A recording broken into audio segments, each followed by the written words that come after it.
অন্তর্বর্তীকালীন সরকারকে বিএনপি একটা চমৎকার আহ্বান জানিয়েছে। আমি বলবো অতীব জরুরি আহ্বান। আমাদের বিজয়কে সুসংহত করার জন্য আমি আপনি সবার উচিত এই বিষয়ে শোরগোল করা। আমার আপনার বক্তব্য, আপনার শেয়ার, আপনার লাইক, কমেন্ট, আপনার ফেসবুক পোস্ট এগুলোই সরকারকে সিদ্ধান্ত নিতে এক্সিলারেট করে। অতএব আসুন বিএনপির এই দাবির সাথে আপনি একমত কিনা জানিয়ে দিন। আমি আপনি শোরগোল করলে সরকার দ্রুত সিদ্ধান্ত নেবে। বিএনপির স্থায়ী কমিটির সদস্য মেজর হাফিজ বলেছেন, যারা হাসিনার সরকারকে শক্তিশালী করেছে তাদের সরিয়ে দিন। এর মানে প্রশাসন থেকে, সব জায়গা থেকে পুরোপুরি আওয়ামী মুক্ত করতে হবে। আওয়ামী লীগ মুক্ত না করলে কি অঘটন ঘটতে পারে সেটা আমরা দেখেছি আনসার লীগের বিদ্রোহের মাধ্যমে। যে আনসার লীগের অনেককে দায়িত্ব থেকে সরিয়ে দেওয়া হয়েছে পরে, কিন্তু এরা কিন্তু পদে থেকে নিরীহ আনসারদের রাজপথে নামিয়ে আওয়ামী ফায়দা হাসিলের চেষ্টা করেছিল, কিন্তু শিক্ষার্থীদের কঠিন অবস্থানের কারণে ব্যর্থ হয়েছে। এরকম বিভিন্ন জায়গায় যেখানেই এখনো আওয়ামী লীগের বা ফেসিবাদের দোসররা বহাল তবিয়তে আছে, সেখানেই উপদেষ্টাদের গাড়ি আটকে ঘেরাও দিয়ে বিভিন্ন দাবি দেওয়ার নামে বিশৃঙ্খলা সৃষ্টি করে। আমরা সব দাবি দেওয়ার সাথে একমত, কিন্তু সেটা পরে। কিন্তু আওয়ামী স্টাইলে সরকারকে অকার্যকর প্রমাণ করার চেষ্টা করে। অতএব হাসিনা সরকারকে যারাই শক্তিশালী করেছে, যারাই সুবিধাভোগী হচ্ছে, এক কথায় যদি বলি, হাসিনার আমলে প্রমোশন পাওয়া বা গুরুত্বপূর্ণ দায়িত্ব পাওয়া একজনও পদে থাকতে পারবে না। সবাইকে ঘাট ধরে বের করে দিতে হবে। ঢাকালিয়ার প্রিন্সিপাল হোক, আর যে প্রিন্সিপাল হোক, আর যে সচিব, উপসচিব, যুগ্ম সচিব আর নির্বাচন কমিশনার অমুক তমুক হোক, কোন ডিসিএসপি, ইউএনও, যদি ইউএনওর হিসাবটা ভিন্ন, কেউ কেউ পলিটিক্যাল কনসিডারেশন ছাড়াও নিয়মতান্ত্রিকভাবে ইউএনও হয়েছে, তাও আমরা জানি যে কে কোন দলের। ইউএনওরা অনেকে আমাদের শাস্তির মধ্যে পড়বে, সরিয়ে দিতে হবে। এবং অনেকে প্রশ্ন ফাঁস করে বিসিএস ক্যাডার হয়ে ইউএনও হয়েছেন, তাদেরকে আমরা ধরব।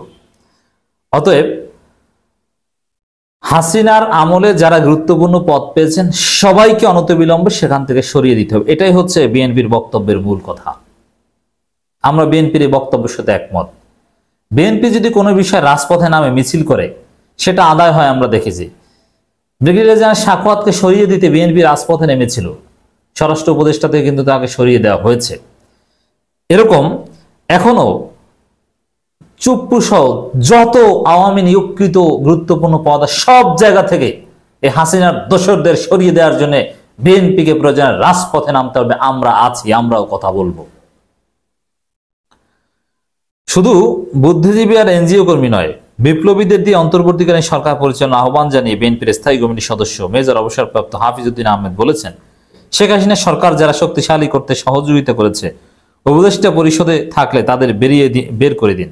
শুধু উপদেষ্টা পরিষদ নয়, সব জায়গা থেকে তাদেরকে বের করে দিন। প্রশাসনে থাকলে তাদের সরিয়ে দিন।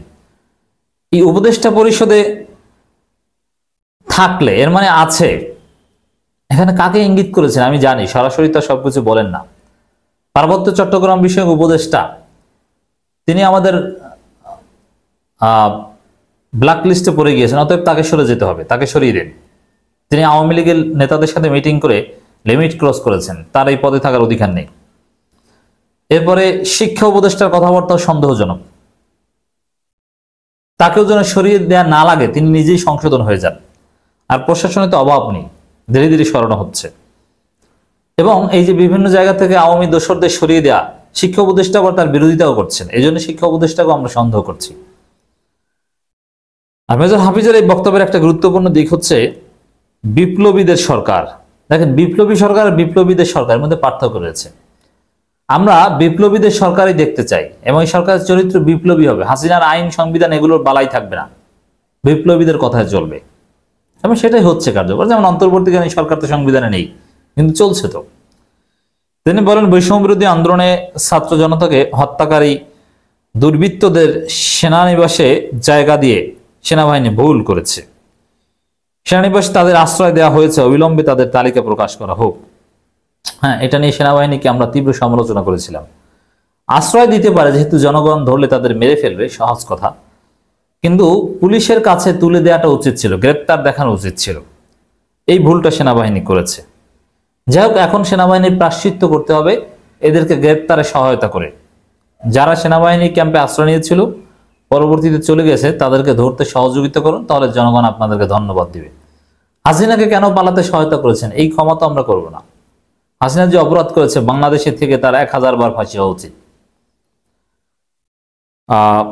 বিপ্লব এখন থমকে আছে দাবি করে মেজর হাফিজ বলেন, আয়নাঘরের নামে যারা মানুষ হত্যা করেছে, গুম করেছে, তারা বহাল তবিয়তে আছে।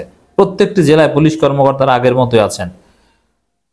তারাই আওয়ামী লীগের দুর্বৃত্তদের আশ্রয় দিয়ে রেখেছেন। এজন্য পুলিশের যত আওয়ামী কর্মকর্তা আছে সবগুলোকে ধরা হবে, একটাও ছাড় পাবে না। এবং যারা পুলিশ হত্যা করেছে, যারা থানায় আগুন দিয়েছে, তারা আমাদের বীর। কারণ পুলিশ হত্যা, থানায় আগুন এগুলো না করলে আমরা সফল হতে পারতাম না। অতএব ওগুলোকে আমরা ইতিহাসে বীরত্বের খাতায় লিখব, কোনো হীনমন্যতা নেই। তিনি বলেন, যারা আয়নাঘর তৈরি করেছে অন্তর্বর্তী সরকারের প্রধান উপদেষ্টা উচিত ছিল সাংবাদিকদের নিয়ে ওই ঘৃণ্য স্থান দেখানোর। কিভাবে নিরীহ মানুষদের তারা অত্যাচার করেছে, নির্যাতন করেছে, হত্যা করেছে। যদি এগুলো বিষয়ে কমিশন গঠন করা হবে তখন সব কিছু সামনে আনা হবে। কিন্তু এগুলো উন্মুক্ত করে দেওয়া হোক, জাদুঘরের মতো উন্মুক্ত করে দেওয়া যে হাসিনা কি করেছিল, হাসিনার নাম লিখে দেওয়া হোক। আয়নাঘর স্রষ্টাদের কিছু হচ্ছে না, শুধু একজনকে গ্রেপ্তার করা হয়েছে। 20 দিন অতিবাহিত হয়েছে, কিন্তু এখনো মনে হয় না বিপ্লবীদের সরকার প্রতিষ্ঠিত হয়েছে। শুধু আসিফ নজরুল ছাড়া এই বিপ্লবীদের কাউকে অংশ নিতে দেখিনি। দ্রুত আয়নাঘরের কারিগরদের বিরুদ্ধে ব্যবস্থা নেওয়ার দাবি জানান তিনি। মেজর হাফিজের এই প্রত্যেকটা বক্তব্যের সাথে আমরা একমত, আমি একমত, আপনারা একমত কিনা? মেজর হাফিজের এই দাবি মেনে নেওয়া হোক। বরং আমাদের মনের দাবি, জনগণের দাবি এটাই। তো বিএনপি কোনো দাবি নিয়ে সরগোল করলে, মাঠে নামলে সেটার গুরুত্ব থাকে সবচাইতে বেশি। যদি সবচাইতে বেশি গুরুত্ব এখন শিক্ষার্থী সমন্বয়করা কি বলল, তারপরেই বিএনপির গুরুত্ব। সেনাপ্রধানকে উদ্দেশ্য করে তিনি বলেন, সেনাবাহিনীকে এমনভাবে রাখবেন, তাদের আচরণ এমন হওয়া উচিত যেন তাদের দেখে মনে না হয় তারা জনগণের বিপক্ষে দাঁড়িয়েছিলেন। তারা কিন্তু জনগণের বিপক্ষে দাঁড়িয়েছিলেন, কিন্তু কারা দাঁড়িয়েছিলেন তাদের বিরুদ্ধে শাস্তিমূলক ব্যবস্থা নেওয়া উচিত। অবিলম্বে যে 487 জন সেখানে আশ্রয় নিয়েছেন তাদের তালিকা প্রকাশ করুন। ভয়ের কি আছে? বিপ্লব সফল করতে হলে এই দুর্বৃত্তদের দমন করতে হবে। এই বিপ্লবের সফল একটা পরিণতি দেখতে চাই। আশা করব আপনারা সবসময় জনগণের পক্ষে থাকবেন, পাশে দাঁড়াবেন। ভুলে যাবেন না আপনার জনগণের প্রভু নন। আপনাদের আচরণের বিনয় থাকতে হবে যেন মহান বিপ্লব আগস্টের কোনো ক্ষতি না হয়, বলেন এই বিএনপি নেতা। রাইট, আমি শতভাগ একমত মেজর হাফিজের সাথে। কারা কারা সেনাবাহিনীর কাছে আশ্রয় নিয়েছিল সবার তালিকা প্রকাশ করেন। ডেফিনেটলি তালিকা আছে, তাহলে ধরতে সুবিধা হবে যে কারা কারা দেশে আছে। মেজর হাফিজ বলেন, প্রয়োজন হলে উপদেষ্টা পরিষদে আরো ছাত্রদের সম্পৃক্ত করুন যারা এই বিপ্লবে অংশগ্রহণ করেছে। বুদ্ধিজীবীদের প্রয়োজন নেই, যারা শুধু তাকিয়ে তাকিয়ে দেখেন, দুঃসময় নিশ্চুপ থাকেন। তারা বিজয়ের পরে এসে ক্যামেরার সামনে দাঁড়ান। প্রকৃত বিপ্লবীদের নিয়ে সরকার গঠিত হোক, এটাই আমাদের প্রত্যাশা করি। মেজর হাফিজের কথাগুলো চূড়ান্ত বাস্তবতার প্রতিফলন, এর চাইতে বাস্তব সত্য কোনো কথা নেই। বুদ্ধিজীবীরা তো ধরতেই পারেনি, যারা দালালি করেছে, প্রথম আলো ডেইলি স্টার পন্থী যারা আওয়ামী লীগের বিরুদ্ধে ওইভাবে দাঁড়ায়নি, তারা এখন সরকার সেজেছে। অতএব দালালি চেষ্টা করলে আমরা ঘাট ধরে বের করে দিব। আমরা তো বলে দিয়েছি আগেই, টেনে হিস্ট্রে নামাবো। এটা আমাদের জন্য কয়েক মিনিটের ব্যাপার, 7 মিনিটও লাগবে না সরকার কোনো উপদেষ্টাকে টেনে হিস্ট্রে ঘাট ধরে বের করতে। বৈষম্যবৃদ্ধি ছাত্র সমাজের উদ্দেশ্যে মেজর হাফিজ বলেন, বিজয়ের আনন্দে আত্মহারা হবেন না। পাশের দেশে বসে শেখ হাসিনা অনেক ষড়যন্ত্র করবে, সুতরাং আপনারা সজাগ থাকবেন, সতর্ক থাকবেন। আপনারা রাজপথে থাকুন। যে কোনো ধরনের প্রতি বিপ্লব চেষ্টা হলে সবাই মিলে ব্যর্থ করে দিতে হবে। বিএনপি আপনাদের সঙ্গে আছে, অন্যান্য রাজনৈতিক দলগুলো থাকবে।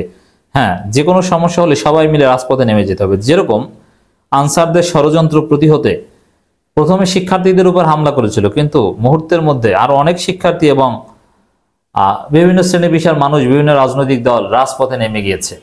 তারপরে আনসার লীগ লেজ গুটিয়ে পালিয়েছে। এভাবে যে কোনো পরিস্থিতিতে দল, মত, ধর্ম, বর্ণ নির্বিশেষে সবাইকে রাজপথে নেমে যাওয়ার জন্য প্রস্তুত থাকতে হবে। অন্তর্বর্তীকালীন সরকারের উদ্দেশ্যে বিএনপির এই আহ্বানগুলো সত্যি চমৎকার এবং সময় উপযোগী। আপনি একমত কিনা জানাবেন। এবং দর্শক, আরেকটা আহ্বান আপনাদের উদ্দেশ্যে জানাতে চাই। আপনারা তো জানেন কোন ওসি, কোন এসপি অথবা কোন এসআই নগ্ন দালালি করেছে, আপনারা অনেকেই চিনেন। এবং কোন ইউএনও, কোন প্রশাসনিক কর্মকর্তা, এমনকি কোন সরকারি কলেজের প্রিন্সিপাল, মানে আওয়ামী লীগপন্থী কেউ থাকতে পারবে না। আপনারা তালিকা দেন, তাকে কিভাবে ঘাট ধরে পদত্যাগ করতে হয়, করাতে হয়, এটা আমরা জানি। তাকে সরানোর ব্যবস্থা করব। অতএব দর্শক, আমাদের প্রত্যেককে দায়িত্ব নিতে হবে। সবকিছু সরকার দায়িত্ব নিয়ে করবে, খুঁজে বের করবে, এটা সময় লাগবে। আমি আপনি সবাই মিলে যদি ঘাট ধরে পদত্যাগ করানোর চেষ্টাটা অব্যাহত রাখি, তাহলে আওয়ামী বা ফেসিবাদের দালাল মুক্ত করাটা দ্রুত হবে, সহজ হবে।